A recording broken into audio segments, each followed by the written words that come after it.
Bienvenidos a un capítulo más. En esta ocasión vamos a hablar acerca de la sinapsis.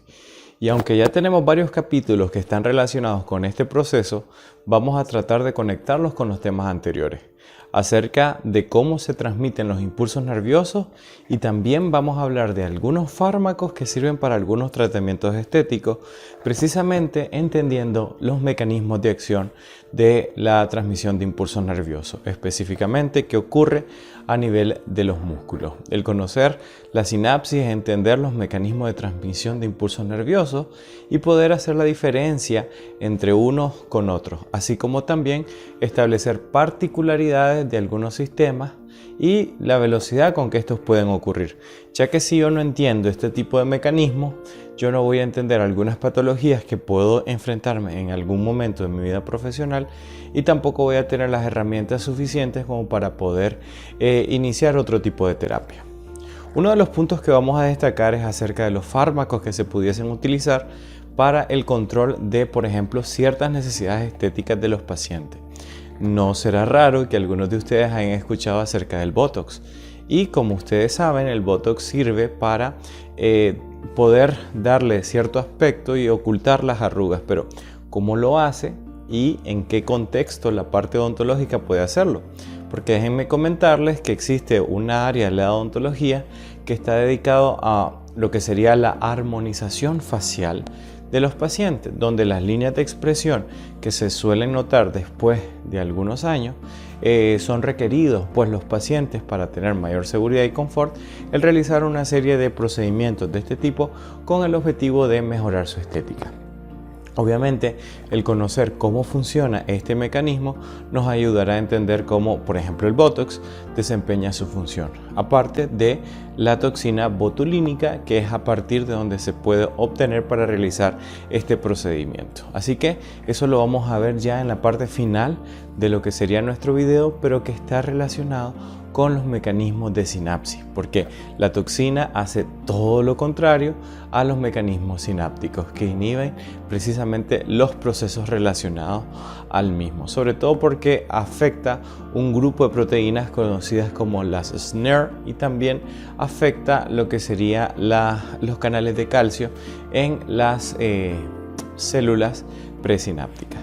La sinapsis ocurre en todo el sistema nervioso, pero principalmente el lugar donde más se da esto es a nivel cerebral. Antes de la nueva era de la neurociencia, se manejaba que el tejido nervioso estaba integrado en una red que estaba conectada constante y directamente. Esta teoría se le conoció como la teoría reticular, pero esta paulatinamente fue perdiendo adeptos debido a las investigaciones y los avances científicos relacionados con, obviamente, la transmisión de impulsos nerviosos. Y para ello vamos a destacar a dos importantes autores relacionados con lo que sería el desarrollo de los primeros pasos en la neurociencia. Uno de ellos es el Dr. Golgi, el cual abordó el aspecto relacionado con lo que sería la tinción de argenta. Esto era a base de plata, que permitía teñir ciertas estructuras a nivel cerebral, haciendo una distinción en diferentes áreas precisamente del cerebro. Y luego se inventó, a partir de los estudios del Dr. Golgi, lo que sería la doble tinción de argenta, en lo que sería el padre de la neurociencia hoy en día. Una investigación sería encontrar cuál es el nombre del padre de la neurociencia que conocemos el día de hoy. Lo que este autor permitió demostrar era la configuración que tenía el sistema nervioso, y como lo vamos a ver en esta imagen, esto nos permite a nosotros tener una referencia del comportamiento de las fibras nerviosas. Y como ustedes se pueden fijar, esto sí parece una red como en la imagen inicial, pero no contaba con las características de interconectividad que tenían, por ejemplo, otras estructuras celulares. De esta manera, nosotros se abren de esta forma una nueva área de investigación con respecto a la neurociencia. De esta manera nosotros vamos a encontrar pues las partes relacionadas con la neurona, y ahí vamos a encontrar, por ejemplo, lo que sería sus dendritas, su axón, lo que serían sus teledendritas, que son las dendritas que están en el axón terminal, las cuales hacen sinapsis con otras células nerviosas. Incluso hay conexiones sinápticas que no son únicamente entre células nerviosas, sino que hacen la famosa sinapsis con el sistema inmunológico. Hay que tomar en cuenta que esta célula presenta su núcleo y la mayor parte de su citoplasma en la parte como central de la célula, que esta se le conoce como el soma. Ahí vamos a encontrar el retículo endoplásmico y las mitocondrias, y vamos a encontrar también esta configuración interna. Dentro de lo que sería el axón se tienen que desplazar los componentes que se elaboran dentro del soma a lo largo de lo que sería el axón terminal. Y aquí tenemos dos vías para poder hacerlo. Son como dos rieleras que van en sentidos contrarios y que tratan de llevar elementos, ya sea del soma a la parte terminal del axón y de la parte terminal del axón al soma. Así que estas dos vías, estas dos rieleras de comunicación permiten llevar elementos al axón, pero también recoger elementos del axón y llevarlos hasta el soma. Esto debe tener algún tipo de relevancia, esto debe tener algún tipo de significado o sentido. De tal forma de que qué cosa es lo que yo quiero llevar y qué cosa es lo que yo quiero traer de vuelta a lo que sería al soma. Obviamente la respuesta de esto está encaminado. ¿Qué es lo que quiero llevar? Bueno, yo necesito llevar vesículas y necesito llevar neurotransmisores. ¿Y qué es lo que yo quiero recuperar? Bueno, lo que yo necesito recuperar es probablemente algunas proteínas que no estén funcionando adecuadamente y que necesiten ser reparadas o simplemente eliminadas, ¿no? Depositadas a nivel de los lisosomas cuando pasa desde el axón hasta lo que sería el soma. Entonces tenemos la primera vía es la kinesina. La primera vía que permite llevarnos desde lo que sería el axón desde el soma hasta el axón es la kinesina. Y ahí vamos a tener que nos va a llevar básicamente dos elementos, que en este caso van a ser lo que serían los neurotransmisores, dependiendo del tipo de neurotransmisor, ¿no? Adrenalina, por ejemplo, puede ser glutamato, puede ser el GABA, se puede tratar incluso si es una fibra nerviosa motora de la acetilcolina. Y también me va a llevar lo que serían las vesículas donde se van a acumular lo que sería mi neurotransmisor para luego, a través de un mecanismo que vamos a describir, a través de la liberación de calcio y a través del complejo de proteínas SNRF, van a poder integrarse a lo que sería la superficie de la membrana para poder ser eliminadas a través de 3 pasos básicos. Pero bueno, recapitulando, a través del mecanismo de la kinesina nosotros podemos o el camino, ¿no? Ese estrecho canal que me permite llevar desde el soma hasta lo que sería el axón terminal, tenemos pues las proteínas, las vesículas y también lo que serían los neurotransmisores a través de esta vía. Ahora, cuando tenemos en la porción del axón, por decirlo así, una serie de elementos que ya no están desempeñando su función o que no están funcionando de forma adecuada, estos requieren ser recuperados a lo que sería el soma para ya sea repararse o eliminarse, puesto de que en este sitio, o sea, el soma, es donde se da la degradación de muchas de estas sustancias. Se producen a través de sus retículos endoplásmicos y aparato de Golgi, pero también se degradan a través pues, de sus acumulaciones lisosomales.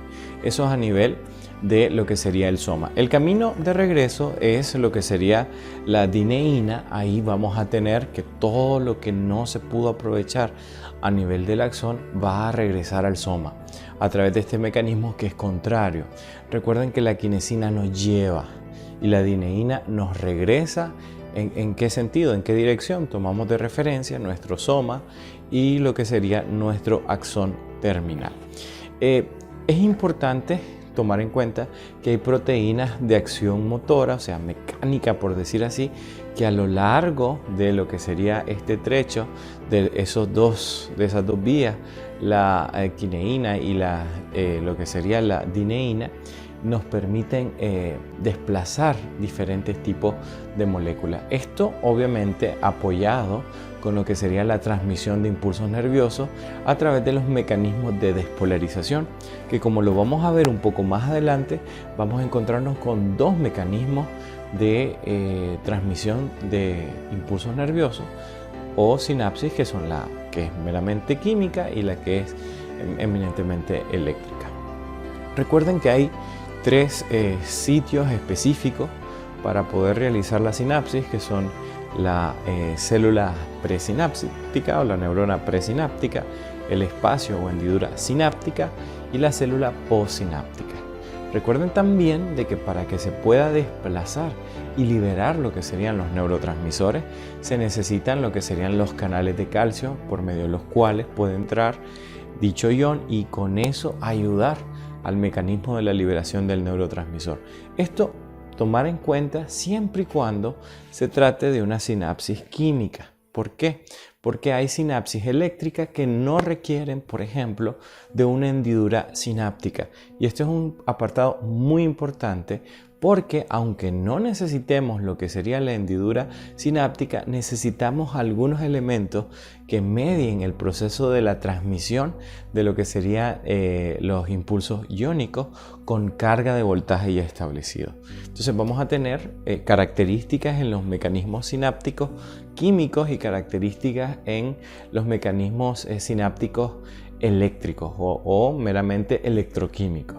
En este sentido vamos a tener de que en la sinapsis química requiere un espacio sináptico y requiere de neurotransmisores, pero lo que sería una sinapsis meramente eléctrica, lo único que requiere son los iones que se van a estar intercambiando y no es indispensable, y ese es un punto muy importante tocar acá, no son indispensables lo que serían los neurotransmisores.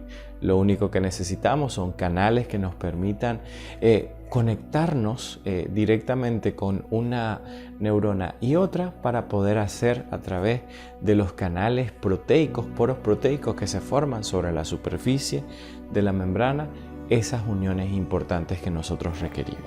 Así que muy importante establecer esas dos diferencias entre los mecanismos de sinapsis química y los mecanismos de sinapsis eléctrica. Pregunta, ¿qué creen que sea mejor? ¿Una sinapsis eléctrica o una sinapsis química? Y sobre todo, ¿cuál de estos dos mecanismos es el más eficiente de todos? Es algo que vamos a tratar de dilucidar a lo largo del video. Otro aspecto que nosotros tenemos que considerar a la hora de entender la sinapsis es que, por ejemplo, cuando nos estamos refiriendo a una sinapsis meramente química, nosotros vamos a tener diferentes potenciales de acción que estos se pueden compensar con la liberación del neurotransmisor. Pero cuando nosotros tenemos lo que sería una sinapsis meramente eléctrica, nosotros vamos a depender muchísimo de estos potenciales de acción. Hay unas condiciones importantes a considerar para que se pueda lograr con éxito una sinapsis electroquímica. Y en este caso nosotros requerimos de que el espacio entre las dos neuronas sea el menor posible. El espacio más pequeño posible entre ellos es indispensable para que se pueda conseguir, ya que los canales de traspaso, ¿no?, por decirlo de alguna manera, o de movimiento, desplazamiento de los iones requieren que estén sumamente cerca, o sea, que tengan una relación íntima de unión unos con otros. Ahora, si los espacios entre estas dos células son significativos, entonces yo voy a tener como consecuencia el hecho de que el impulso puede no ser lo suficiente para generar un potencial de acción donde se requiera que eventualmente la transmisión de impulso se logre concretizar.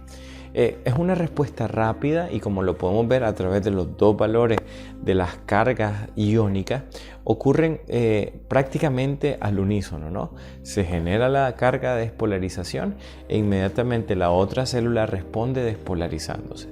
Así que hay un elemento importante a considerar acá y es la sincronía del proceso.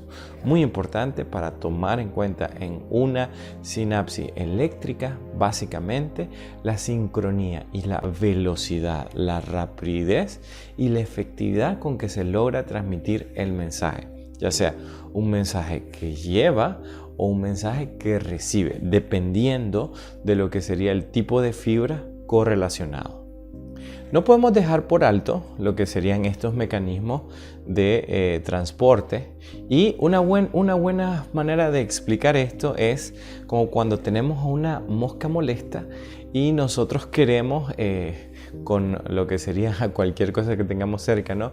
Querer atrapar a la mosca, poder matar a esa mosca, ¿no? Así con nuestra matamoscas, con algún cuaderno, con cualquier cosa, ¿no? Pero en la estructura, en la fisiología de la mosca tiene un sinnúmero de receptores, por ejemplo, a nivel de su superficie, a través de su exoesqueleto y a través también de lo que sería sus ojos, ¿no? Que tienen muchas fibras. Nosotros tratamos de matarla y no lo logramos hacer. ¿Qué tipo de respuesta creen ustedes que le permite generar esa rapidez? ¿Será eléctrica o será química?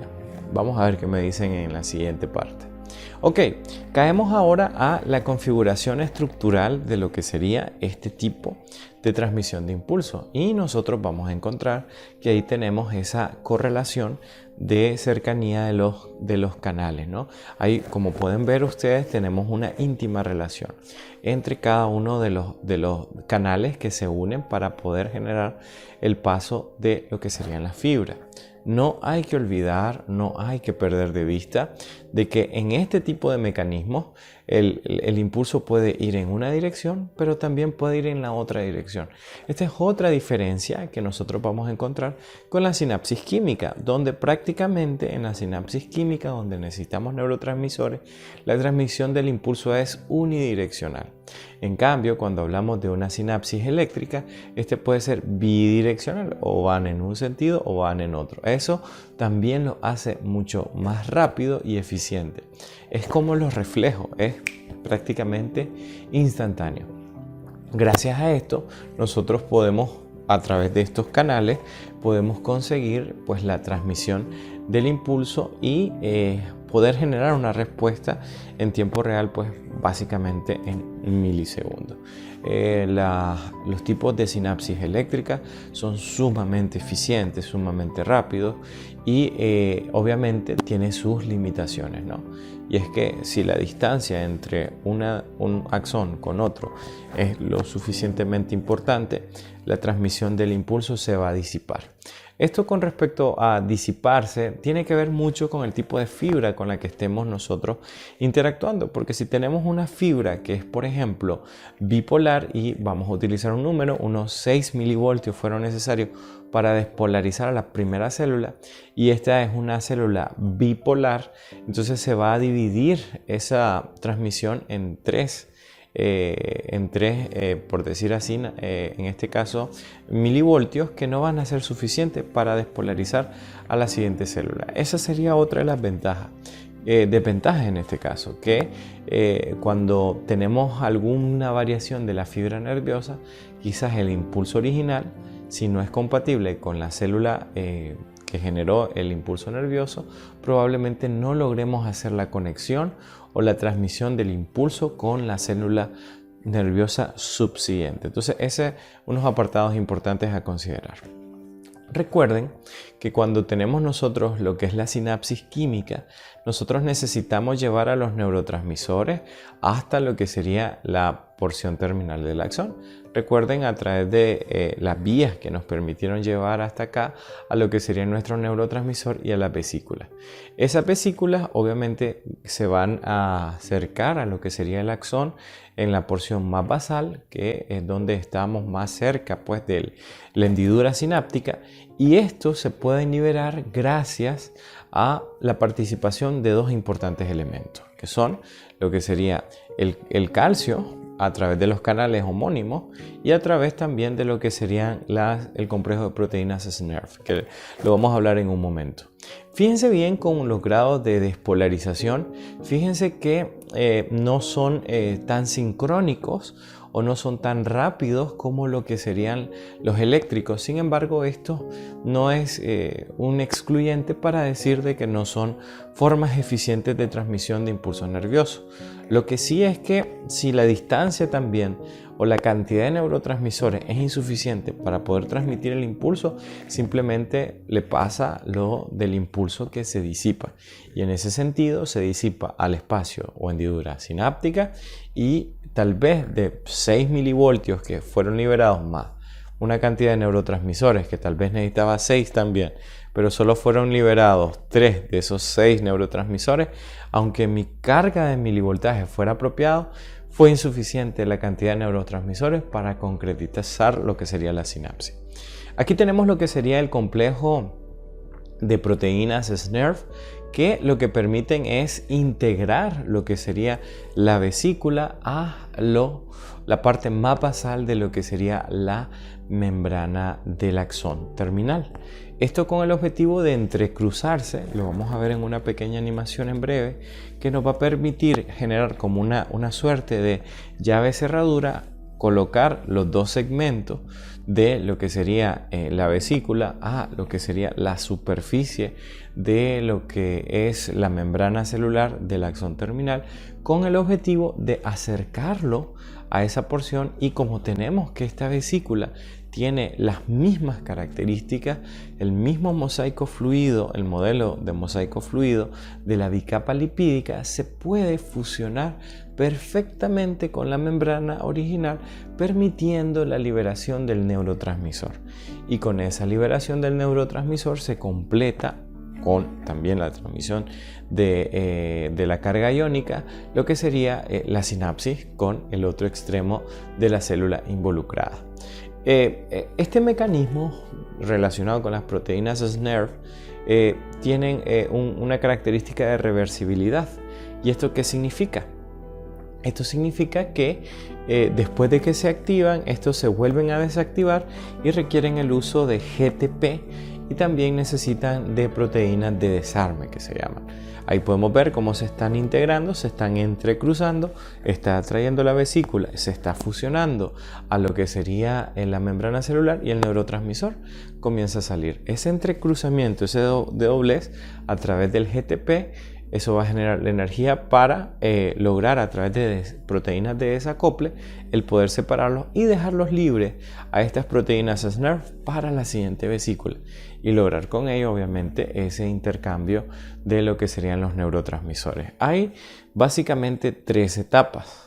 Una primera etapa que es como por decir así un acercamiento, una fijación inicial, luego una fijación un poco más fuerte y luego lo que sería propiamente la liberación, ¿no? La liberación de los neurotransmisores cuando ya se da una fusión entre la vesícula y lo que sería la membrana de la célula nerviosa hacia lo que sería la hendidura sináptica, con el objetivo obviamente de liberar el neurotransmisor y que éste pueda concretar su conexión con el receptor de la célula postsináptica, ¿no? Recuerden que pueden pasarle otras 2 cosas a esos neurotransmisores que son liberados al espacio sináptico. Esas dos posibilidades pueden ser, uno, que sean reciclados y son vueltos atrás, ¿no?, a la célula que lo liberó, o lo otro es que puede ser metabolizado por enzima y eso obviamente afecta la cantidad de neurotransmisores que tiene la célula nerviosa y obviamente afectará en un futuro a un proceso de sinapsis química que es la que estamos describiendo. Muy importante tomar en cuenta estos mecanismos de las proteínas SNRF porque el Botox tiene mucho que ver con esta parte y vamos a ver cómo el Botox tiene ciertas ventajas desde el punto de vista médico y estético también, pero también tiene ciertas desventajas, ¿no?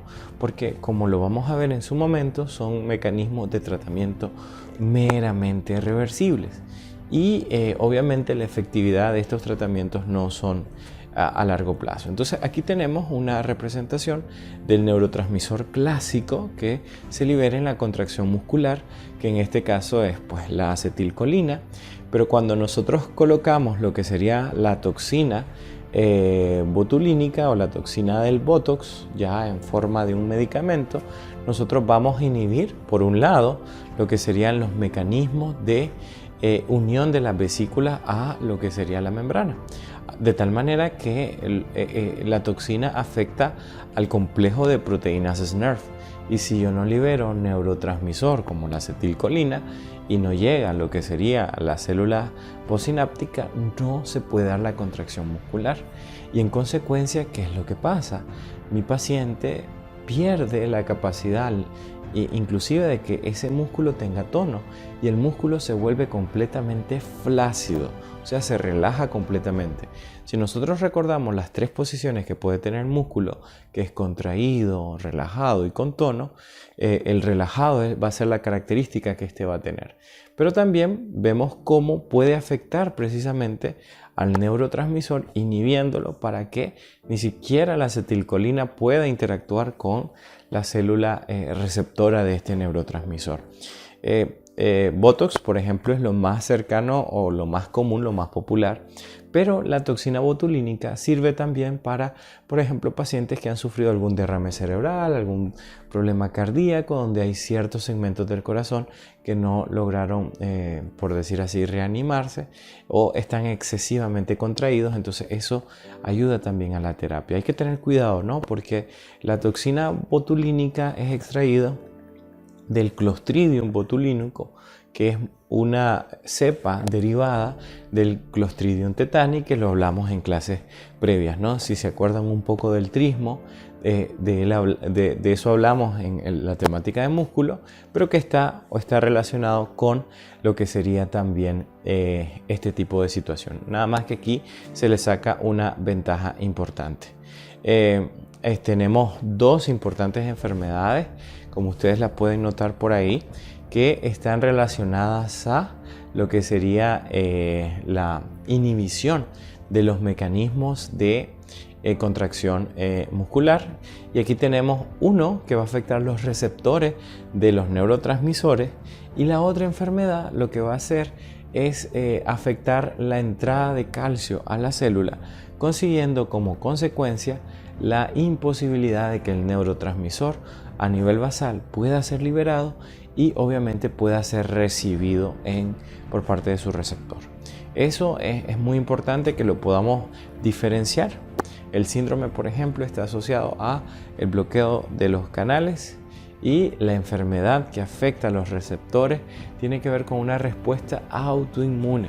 Eso significa que nuestro propio sistema inmunológico termina por afectar una parte de nuestro cuerpo, generando un daño, porque nuestro cuerpo ha perdido la capacidad de hacer una distinción entre lo propio y lo no propio.